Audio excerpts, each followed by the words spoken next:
What's up, everybody? It's the Comic Book Jerk playing a little Battlefield Hardline, and I got a fun new game that you can play with you and your buddies. So sometimes driving around in circles in cars all day can get a little boring, you know what I'm saying?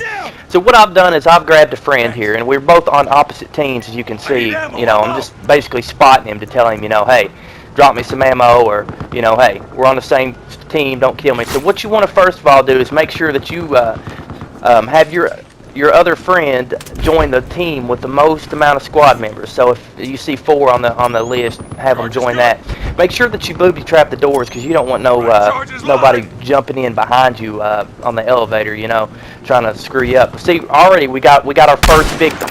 Now, this new game mode that I've came up with is called Double Agent. So basically, you've got the cops here, and the cop is actually working for the crook, which is me.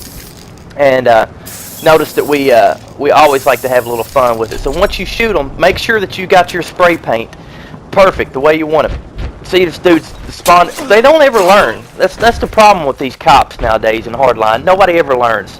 Make sure that you get the perfect fluctuation of teabaggings going too.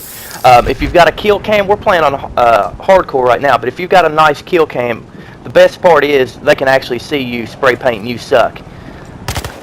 Now, see, I gave that guy a little chance. As he's fallen to his death, he knows not to spawn again. But what he doesn't learn is not to spawn again. So the most important part about Double Agent is to make sure not to get cocky with the game. Because once you get cocky, you can slip up and make a mistake. So notice my partner's looking on like what the hell is going on? Good part about this is if you make sure that your team member has is in a larger squad. I don't think he was in a large squad here. I think he was in a tiny squad. But it's very important not to get cocky with this. Now here, I'm about to show you what happens when you get cocky. See, I could have easily shot that dude, but I didn't. Also, you want to make sure to scour the area, because you never know when dudes will pop up in helicopters or drop from the sky. Lucky for me, I was able to knife this dude like Bad Company 2 style. So make sure you get that teabag right, and make sure that they might not have a kill cam, but they can still hear you spray painting them, which makes them more likely to spawn on you again. So notice again, I get a little cocky with it, and I think, hey, I'm just going to run up and stab this dude.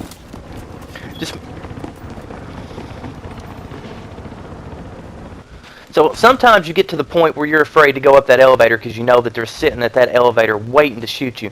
So what I've done here is I've told my friend on party chat, I'm like, hey, lay down if that's you so that I don't end up sniping you off the roof. And he clearly tells me that the dude that was up on the roof parachuted down. So now that we got our double agent on the roof, he told me the other guy's down at the bottom. So I'm on my way to show you how you take a dude's tags. Essentially, the funnest part about Double Agent is knowing how much you piss people off. Notice I just took that dude's tags. I was cocky a moment ago when he killed me, but now who's cocky?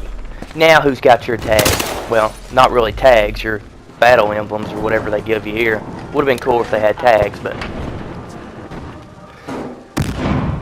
Good part about Double Agent is they can always warn you when somebody's on the roof, so you can just sneak around and, you know... See, that dude don't want any more now. He's already jumped off the roof. So what I'm going to show you here is essentially to go into your squad and make sure that you don't have anybody else in your squad, because you would hate to have somebody pop up and end up shooting your friend. So once you do that, make sure that you set your squad to private so you're all alone. So you're solo man in it, essentially.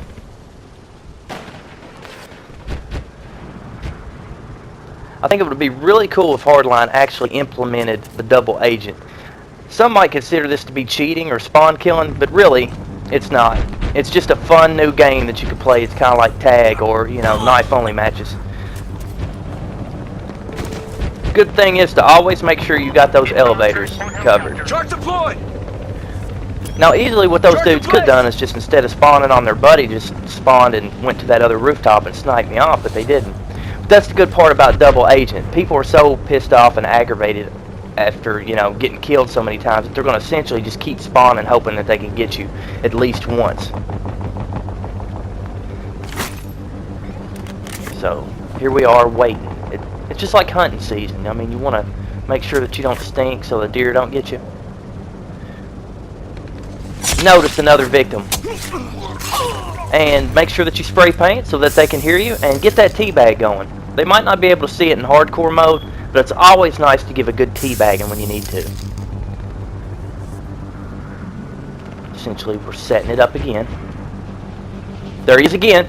Oh, oh, oh! See, I got a little too cocky. I could have easily took that dude out, but instead I wanted to show him my knifing skills. So that is what I call double agent. Thank you for tuning in to Comic Book Jerk. Double agent.